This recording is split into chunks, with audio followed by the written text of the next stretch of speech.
الحمد لله وحده والصلاة والسلام على من لا نبي بعده. أما بعد فأعوذ بالله من الشيطان الرجيم. بسم الله الرحمن الرحيم. وقال إني ذاهب إلى ربي سيهدين. رب هب لي من الصالحين. فبشرناه بغلام حليم. فلما بلغ معه السعي قال يا بني إني أرى في المنام أني أذبحك فانظر ماذا ترى. قال يا أبت افعل ما تؤمر ستجدني إن شاء الله من الصابرين. فلما أسلما وتله للجبين وناديناه أن يا إبراهيم قد صدقت الرؤيا إنا كذلك نجزي المحسنين. إن هذا لهو البلاء المبين. وفديناه بذبح عظيم.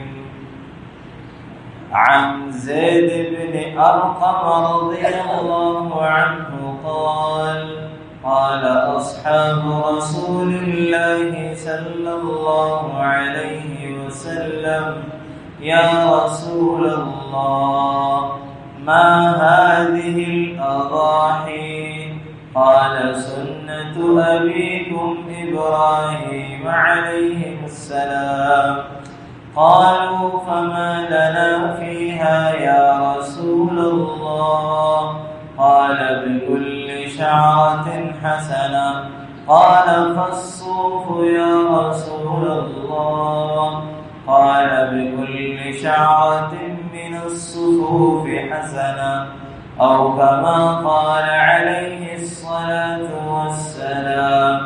آمنت بالله صدق الله مولانا العظيم وصدق رسوله النبي الكريم ونحن على ذلك من الشاهدين والشاكرين والحمد لله رب العالمين.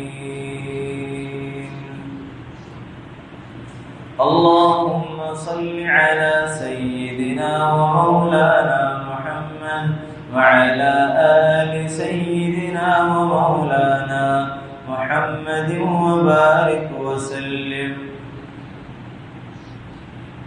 واجب الاحترام قابل التكريم نمازی احباب، اللہ تبارک و تعالی نے ذی الحج کا مبارک مہینہ ہمیں عطا کیے ہیں اور حجاج کرام اپنے حج اور اس کے ارکان کی ادائیگی میں مصروف ہیں اور دیگر مسلمان بالخصوص پاکستان اور اس میں بھی قابل ذکر شہر کراچی کے غیور مسلمان اپنی قربانی اور اس کی دیکھ بھال اور جانور کی خرید و فروخت میں مشغول ہیں. اللہ تبارک و تعالی نے ہمیں بھی کسی نہ کسی درجے میں اپنی عبادات میں لگائے رکھا ہے. کہ اللہ کا شکر ہے، اللہ کا احسان ہے، اللہ کا کرم ہے ہمارے اوپر. حضرت ابراہیم علیہ السلام یہ جد الانبیاء ہے اور آپ نے اللہ سے دعا کی تھی وَاجْعَلْ لِي لِسَانَ صِدْقٍ فِي الْآخِرِينَ، بعد والوں میں میرا ذکر خیر چلائیے گا۔ آج اللہ تبارک و تعالیٰ نے حضرت ابراہیم کے بعد جتنی بھی شریعتیں نازل کی ہیں وہ تمام شرائع حضرت ابراہیم کی شریعت کے تابع رہی ہیں، اور پھر ہم ہر نماز میں درود شریف پڑھتے ہیں، اس میں حضرت ابراہیم کا تذکرہ ہر روز ہم کرتے ہیں۔ اللہ نے ان کی دعا کو قبول فرمایا وَاجْعَلْ لِي لِسَانَ صِدْقٍ فِي الْآخِرِينَ۔ آپ بابل کے قریب رہنے والوں میں سے تھے، آپ نے اپنے علاقے کے لوگوں کو توحید کی دعوت دی، خالق کائنات اللہ رب العالمین ذوالجلال والاکرام کی طرف دعوت دی، اور لوگوں کو اللہ کی طرف بلایا، سیدھا راستہ دکھایا۔ جب وہاں کے لوگ کفر اور شرک سے باز نہ آئے، پھر آپ کو آگ میں بھی ڈال دیا گیا، اللہ نے آپ کو وہاں سے بھی بچا لیا۔ طرح طرح کے امتحانات آزمائش میں آ گئے، اس کے باوجود بھی ڈٹے رہے، تو نمرود نے ان کے والد آزر سے کہا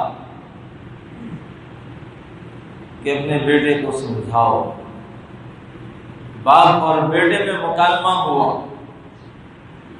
اللہ نے سورہ مریم میں اس کا تذکرہ کیا، وَاذْكُرْ فِي الْكِتَابِ إِبْرَاهِيمَ إِنَّهُ كَانَ صِدِّيقًا نَبِيًّا، کہا اذ قال لأبيه يا أبت لم تعبد ما لا يسمع ولا يبصر ولا يغني عنك شيئا، اے ابا جان، آپ جس کی عبادت کرتے ہیں وہ نہ سن سکتا ہے، نہ وہ بول سکتا ہے، نہ وہ آپ کے کسی کام آ سکتا ہے۔ یا ابتی انی اخاف ان یمسک عذاب من الرحمن فتکون للشیطان ولیا، اے ابا جان، میں آپ کو ڈراتا ہوں رحمان سے، کیونکہ شیطان آپ کا کھلا دشمن ہے، وہ آپ کو ناکام اور نامراد کرے۔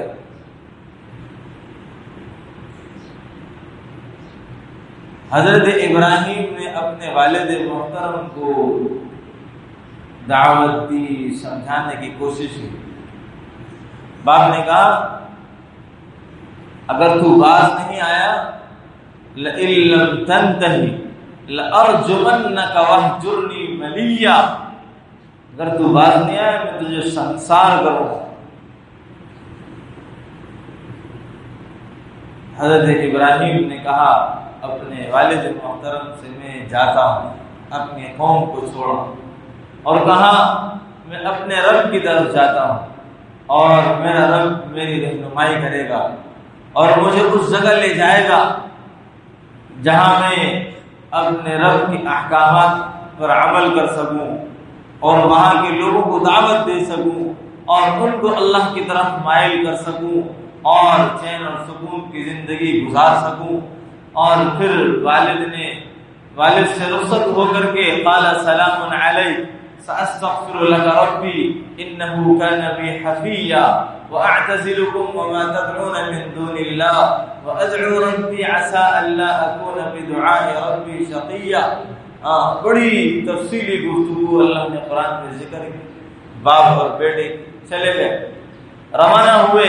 آپ کے ساتھ آپ کی اہلیہ حضرت سارہ، آپ کے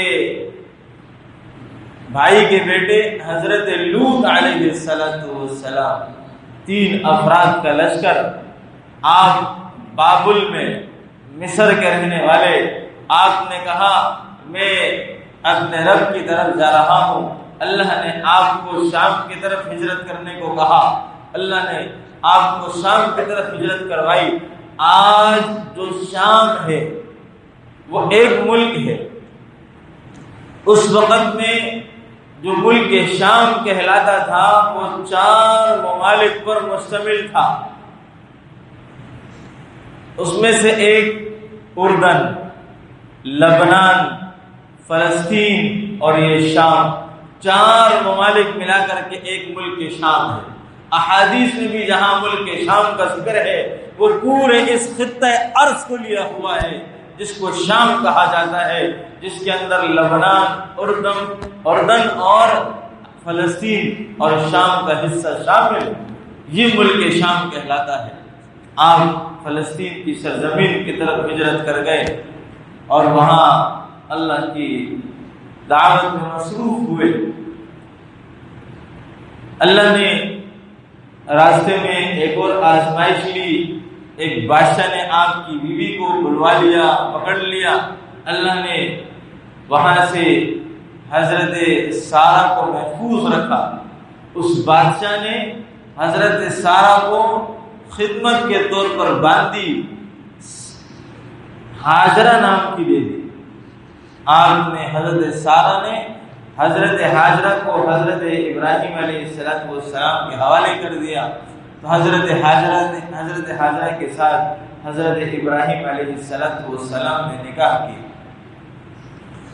اور پھر اللہ سے دعا کی، اے اللہ ربی ہب لی من الصالحین، مجھے ایک نیک فرمانبردار فرزند عطا فرمائی. اللہ نے بیٹا عطا فرمایا، اللہ نے بیٹا عطا کیا. اب جب بیٹا عطا ہو گیا تو حضرت سارہ جو شروع سے آپ کے ساتھ رہی، آپ کو گوارا نہ ہوا کہ آپ کی گود خالی ہے، ہاجرہ کی گود بھری ہوئی ہے. کہا کہ اس کو مجھ سے دور کرو. اللہ کا حکم نازل ہوا کہ جاؤ اپنی بیوی حضرت ہاجرہ اور اس کے بیٹے اسماعیل کو لے کر کے جا کر کے مکہ معظمہ کے چٹیل میدان میں آباد کر دو، چھوڑ دو. وہاں چلے گئے. اللہ کا حکم تھا اپنے بیوی بچے کو لے کے چلے. فلسطین سے چل کے مکہ معظمہ آئے اور اس راستوں میں جنگل، بیابان، صحرا، ریگستان، انسان ذات کا وجود نہیں. چلتے چلتے حضرت جبریل رہنمائی کرتے کرتے مکہ معظمہ کی سرزمین پر لا کر کے چھوڑا. اس وقت وہاں بیت اللہ تعمیر نہیں تھا، تعمیر ہو چکی تھی. حضرت نوح علیہ السلام کے زمانے میں جو سیلاب آیا تھا اس میں وہ ٹوٹ پھوٹ کا شکار ہو کر کے اس کی عمارت بھی ختم ہو چکی. آپ کو لا کر کے وہاں آباد کر دیا، چھوڑ کے چلے گئے. باپ اور ماں اور بیٹے، لقدق میدان، صحرا، ریگستان، انسان ذات کا وجود نہیں. حضرت ابراہیم نے اپنے بیٹے اور اپنی بیوی کو چھوڑا، اللہ کے حکم سے چھوڑا اور چھوڑ کر کے روانہ ہوئے. اور جا کر کے بہت ساری باتیں ہیں جو درمیان میں حذف کر رہا ہوں.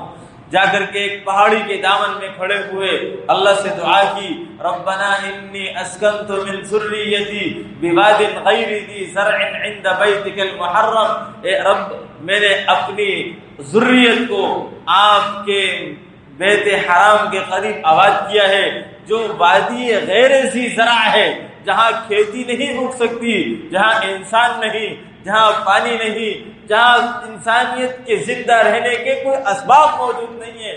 میں نے وہاں اپنی ذریت کو آپ کے کہنے پر آباد کیا ہے. ہاں، اب فرمایا ربا ان کو اپنے غیب سے رزق عطا فرما اور فجعل افئدۃ من الناس، لوگوں کے دل کو اس جگہ کی طرف مائل فرما. اور فرمایا کہ ان کو اپنے غیب سے رزق عطا فرما. اللہ تبارک و تعالیٰ نے حضرت اسماعیل کے پیروں کے ذریعے سے زمزم کا پانی نکلوایا.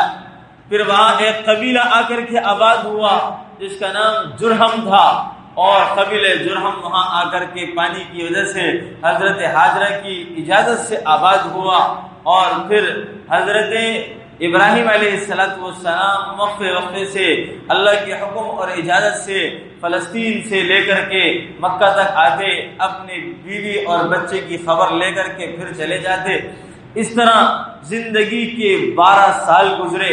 اسی دوران میں ایک دن حضرت ابراہیم علیہ السلام صبح کے وقت میں، جس وقت حجازی ریگستان کے ذروں کو سورج اپنی تپش دکھا چکا تھا اور لمبے لمبے پہاڑوں پر سورج کی لمبی لمبی کرنیں پھیل چکی تھی، اس وقت میں حضرت ابراہیم علیہ السلام مکہ معظمہ کی وادی میں اترتے ہیں اور آ کر کے وہاں رہتے ہیں، اور ایک دن آپ کو خواب نظر آتا ہے کہ میں اپنے بیٹے کو ذبح کر رہا ہوں، اور پریشان ہو جاتے ہیں، شک میں پڑ جاتے ہیں کہ یہ خواب اللہ کی طرف سے ہے یا شیطان کی طرف سے ہے۔ تو اس دن کا نام یوم الترویہ رکھا گیا کہ شک کا دن۔ یہ 8 ذی الحج کا 7 اور 8 ذی الحج کی درمیانی رات تھی، صبح 8 ذی الحج کا دن تھا، پھر آپ رات کو پھر سوتے ہیں جو 8 اور 9 ذی الحج کی درمیانی شب ہے۔ جب آپ کو پھر اس رات کو یہ خواب نظر آتا ہے تو آپ کو صبح یہ معرفت حاصل ہو جاتی ہے کہ یہ خواب اللہ کی طرف سے ہے، تو اس دن کا نام یوم عرفہ رکھا گیا۔ پھر اس کے بعد حضرت ابراہیم علیہ السلام نے سوچا اب کل کے دن میں اپنے بیٹے کی قربانی کروں گا۔ اب پھر سوتے ہیں اگلی رات جو 9 اور 10 ذی الحج کی درمیانی شب ہے، اور پھر آپ نے صبح ارادہ کیا، پھر خواب دکھا اور ارادہ کیا کہ آج صبح میں اپنے بیٹے کو ذبح کروں گا۔ اس دن کا نام ہی کیا کہتے ہیں قربانی کا دن پڑ گیا۔ اس دن کا نام ہی قربانی کا دن پڑ گیا کہ اس دن حضرت ابراہیم علیہ السلام نے اپنے بیٹے کی قربانی کی۔ باپ نے بیٹے سے کہا آؤ چھری لے لو اور کچھ رسی لے لو، جا کر کے جنگل سے کچھ لکڑیاں کاٹ کے لے کر آئے، اور باپ اور بیٹے روانہ ہوئے، مکہ سے مینا کی طرف جانے لگے۔ پیچھے سے شیطان آیا اور شیطان نے آ کر کے حضرت ہاجرہ سے کہا تمہیں کچھ معلوم بھی ہے، تم کچھ جانتی بھی ہو کہ حضرت ابراہیم اپنے بیٹے اور تمہارے بیٹے اسماعیل کو کہاں لے کے گئے ہیں؟ کہاں لے کے گئے ہیں؟ وہ جنگل کی طرف گئے ہیں، لکڑیاں کاٹنے گئے ہیں۔ اور میں نہیں، وہ جنگل کی طرف نہیں گئے، وہ تمہارے بیٹے اسماعیل کو ذبح کرنے گئے ہیں۔ اور میں یہ کیوں؟ کہا کہ وہ یہ سمجھتے ہیں کہ ان کو ان کے رب کا حکم ہے۔ کہا کہ اگر رب کا حکم ہے تو پھر تو صحیح ہے۔ جب یہاں سے وہ نامراد ہوا تو پھر وہ حضرت اسماعیل کی طرف آیا۔ حضرت اسماعیل کو اس نے بہکانے کی کوشش کی، تو جب اس نے ان کو بہکایا کہا کہ ایسے میرے والد کیسے کر سکتے ہیں؟ فرمایا کہ وہ یہ سمجھتے ہیں کہ ان کے رب نے انہیں حکم دیا ہے۔ فرمایا اگر رب کا حکم ہے تو میں راضی ہوں۔ پھر وہ حضرت ابراہیم علیہ السلام کے سامنے آتا ہے اور آ کر کے ان کو ورغلاتا ہے، بہکاتا ہے۔ اللہ نے بڑھاپے میں اولاد دی، آج تمہیں کیا ہو گیا؟ اس رب کے نام پر صرف اور ایک خواب کی بنیاد پر اپنے بیٹے کو ذبح کرنے جا رہے ہو۔ حضرت ابراہیم نے 7 کنکر اٹھائے اور اس کے اوپر اللہ اکبر کہہ کر کے اس کی طرف 7 کنکر مارے، ایک ایک کر کے اللہ نے اس کو اس زمین میں دھسایا، زمین نے اس کو پکڑ لیا۔ حضرت ابراہیم آگے بڑھے، پھر زمین نے اس کو چھوڑا، پھر وہ سامنے آیا، پھر بہکانے لگا، پھر حضرت ابراہیم نے 7 کنکر اٹھا کر کے اس کو مارے، اللہ نے اس کو اس زمین میں پھر دھسایا اور پھر ذلیل کیا، پھر رسوا ہوا، پھر وہاں سے زمین نے اس کو چھوڑا۔ حضرت ابراہیم آگے بڑھے، پھر وہاں آ کر کے کھڑا ہوا، پھر حضرت ابراہیم علیہ السلام کو بہکانے لگا۔ حضرت ابراہیم علیہ السلام نے پھر اس کی طرف 7 کنکر اٹھا کر کے اللہ اکبر کہہ کر کے مارے ہیں۔ پھر حضرت ابراہیم علیہ السلام نے دیکھا اللہ نے اس کو وہاں زمین نے پکڑا اور پھر اس کو ذلیل اور رسوا ہوا۔ حضرت ابراہیم علیہ السلام آگے بڑھتے چلے گئے۔ 2 پہاڑوں کے درمیان ایک لمبی سی وادی ہے جسے مینا کہا جاتا ہے، دونوں اطراف میں پہاڑ ہیں، الٹے ہاتھ میں کوہ سبیر کا نام کا پہاڑ ہے۔ حضرت ابراہیم علیہ السلام اپنے بیٹے کو لے کے جاتے ہیں اور کہتے ہیں اے بیٹا میں نے ایک خواب دیکھا ہے، انی اذبحک فانظر ماذا ترى، کہ میں تمہیں ذبح کر رہا ہوں، فانظر ماذا ترى، تم بتاؤ تمہاری کیا رائے ہے؟ فرمایا اے ابا جان آپ کو جو حکم ملا ہے آپ اس حکم کی تعمیل کر گزریجئے، ستجدنی انشاءاللہ من الصابرین، انشاءاللہ آپ مجھے صبر کرنے والوں میں سے پائیں گے۔ ہاں میں اکیلا صبر کرنے والا نہیں، مجھ سے پچھلے انبیاء، مجھ سے پچھلے لوگوں نے بھی اللہ کے حکم پر صبر کیا، آپ مجھے بھی صبر کرنے والوں میں سے پائیں گے۔ اللہ نے حضرت ابراہیم علیہ السلام نے بیٹے کی اجازت، بیٹے کی مرضی اس لیے معلوم کرنا چاہیے، اللہ کا حکم ہے، کرنا تو ہر صورت ہے، اگر بیٹا رضامندی سے راضی ہوتا ہے تو اچھا ہے، ورنہ باندھنا پڑے گا، چونکہ رب کے حکم کی تعمیل کرنی ہے۔ باپ نے بیٹے سے اجازت لی، بیٹے نے اللہ کے حکم کے آگے اپنے آپ کو سر خم تسلیم کیا۔ اللہ نے قرآن کریم میں دو الفاظ حضرت ابراہیم اور حضرت اسماعیل کے لیے کہے، کسی نبی کے لیے نہیں کہے۔ حضرت اسماعیل کے لیے کہا فبشرناہ بغلام حلیم، ہم ایک حلیم المزاج بردبار لڑکا آپ کو دیں گے، اور فرمایا آپ اور آپ کا بیٹا اللہ کے حکم کے سامنے سر خم تسلیم کرنے والے۔ فلما اسلما وتلہ للجبین اذ قال له ربه اسلم قال اسلمت لرب العالمین، کہ ہم اپنے آپ کو آپ کے حوالے کرنے والے۔ یہ حضرت ابراہیم اور حضرت اسماعیل ہیں جو اسلم تسلم تسلما اسلما اللہ نے ان کے سامنے رکھا کہ یہ ہر وقت اپنے رب کے حکم کے سامنے سر خم تسلیم کیے ہوئے۔ حضرت ابراہیم علیہ السلام جب گئے اور پہنچے، اب باپ اور بیٹا یہ دونوں موجود ہیں اور سورج سوا نیزے بلند ہو چکا ہے، اپنی تمازت دکھا رہا ہے، سورج اپنے ریگستان کو اپنے ذروں سے اپنے کرنوں سے روشن کر رہا ہے، پہاڑ پر بھی اپنی جلاوتیں دکھا رہا ہے۔ حضرت ابراہیم اس پہاڑ پر موجود ہوئے ہیں اور باپ اپنے بیٹے سے مکالمہ کر چکا۔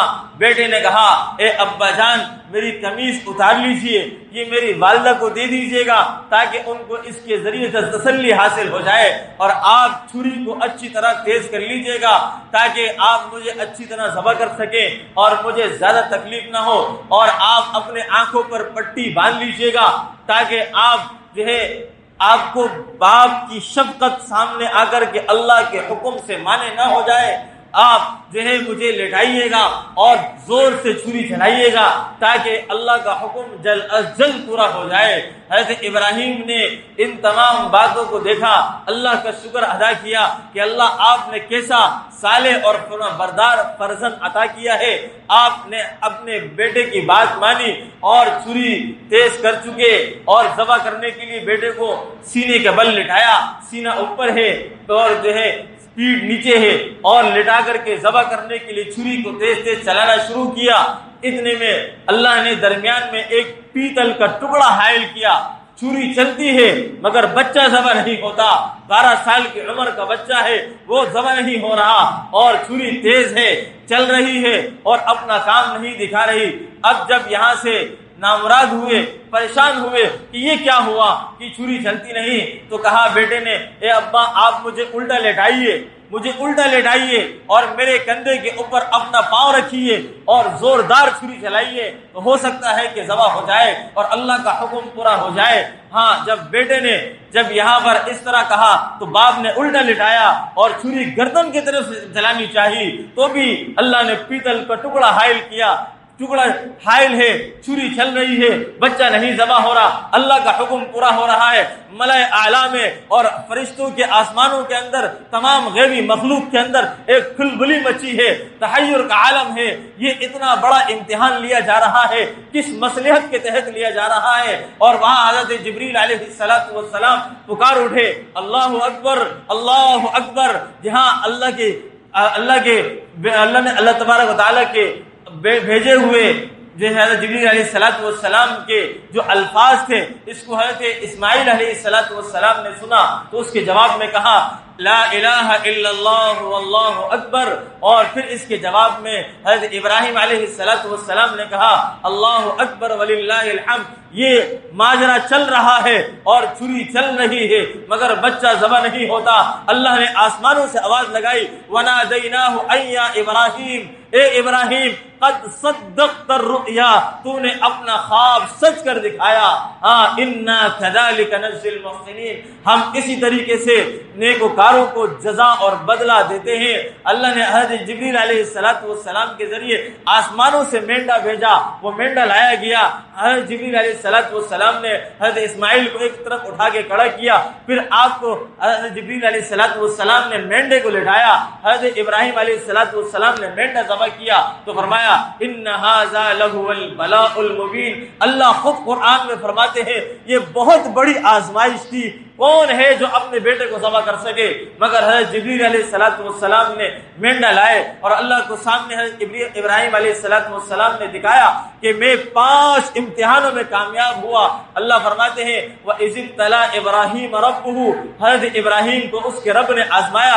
فَأَتَمَّهُنَّ، وہ ہر آزمائش پر پورے اترے ہیں، ہر آزمائش پر پورے اترے ہیں.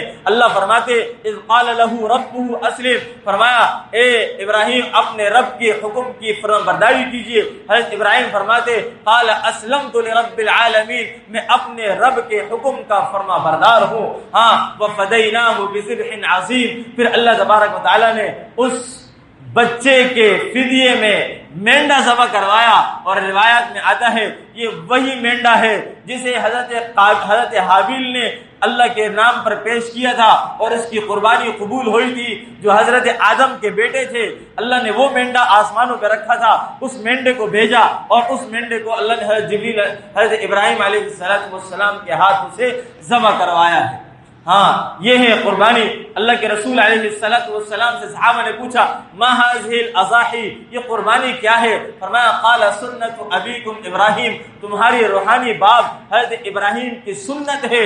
ہاں فرمایا یا رسول اللہ اس سے ہمیں کیا فائدہ ہوگا، اس سے ہمیں کیا ملے گا؟ فرمایا کہ بکل شعرۃ حسنہ، ہر ایک بال کے بدلے ایک نیکی. فرمایا کہ اگر اون والا جانور ہو، فرمایا بکل شعرۃ من الصوف حسنہ، ہر اون کے بال کے بدلے میں ایک نیکی ملے گی. ہاں فرمایا کہ اگر تم صاحب نصاب ہو تو قربانی کرو. اور فرمایا کہ جو قربانی کا جانور ہے یہ قیامت کے دن اپنے خون کے ساتھ، اپنے بالوں کے ساتھ، اپنے کھروں کے ساتھ اللہ کی بارگاہ میں پیش ہوگا اور تمہاری سفارش کرے گا، تمہارے اعمال کا وزن بڑھائے گا. تمہیں چاہیے خوش دلی سے قربانی کیا کرو. ہاں جب قربانی کا جانور ذبح ہو تو اپنے قربانی کے جانور کے سامنے موجود رہو. یہ تمہاری گواہی ہے اللہ کی بارگاہ میں. اللہ تبارک و تعالیٰ نے ہمیں موقع دیا ہے. عید الاضحیٰ آ رہی ہے، لوگ قربانیاں کر رہے ہیں اور بہت سے لوگ جان چھڑاتے ہوئے قربانی نہیں کرتے. اللہ کے رسول نے فرمایا جو قربانی کی وسعت پاتا ہے، جس پر قربانی واجب ہے اور وہ قربانی نہ کرے، اس کو چاہیے کہ وہ ہماری عیدگاہوں میں نہ آئے، اس کو چاہیے کہ وہ ہمارے ساتھ شریک نہ ہو، اس کو چاہیے کہ اپنا تعلق ہمارے ساتھ قائم نہ کرے، اس کو چاہیے کہ وہ اپنے آپ کو ہماری طرح مسلمان نہ ٹھہرائے، اس کو چاہیے کہ مسلمانوں کی جماعت سے نکل جائے، اس کو چاہیے کہ جب اللہ کا حکم پورا نہیں کر سکتا ہے تو شیطان کو راضی کرنے کی کوشش کرے. رب رحمان تم سے راضی نہیں ہوگا، رب اور رحمان تم سے راضی نہیں ہوگا.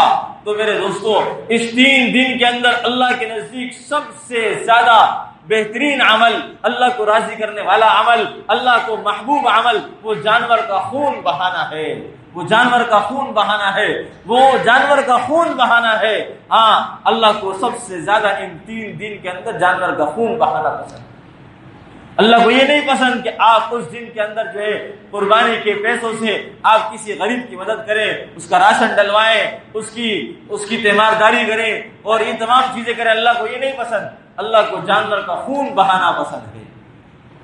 آپ کو جانور کا گوشت مل رہا، جانور کا خون زمین میں ختم ہو جا رہا، اللہ کو صرف آپ کی نیت پہنچ رہی ہے. اپنی نیتیں درست کریں. 1 لاکھ کا، 2 لاکھ کا، 3 لاکھ کا، 4 لاکھ کا، 5 لاکھ کا جانور لائے ہوئے گوشت آپ نے کھانا ہے اور تمام فائدے آپ نے اٹھانے. اگر نیت بھی اللہ کے لیے درست نہ کر سکے تو پھر جانور کی قربانی کس کام؟ ہاں نیت درست رکھے.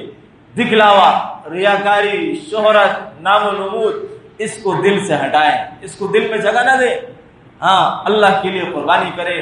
اللہ تبارک و تعالی ہمیں صحیح معنوں میں قربانی کرنے کی اور اس کے روحانی فوائد حاصل کرنے کی، اور جس طرح اللہ کے رسول علیہ السلام نے چاہا، اللہ کی چاہت ہے اس طرح قربانی کرنے کی. اللہ ہم سب کو توفیق نصیب فرمائے.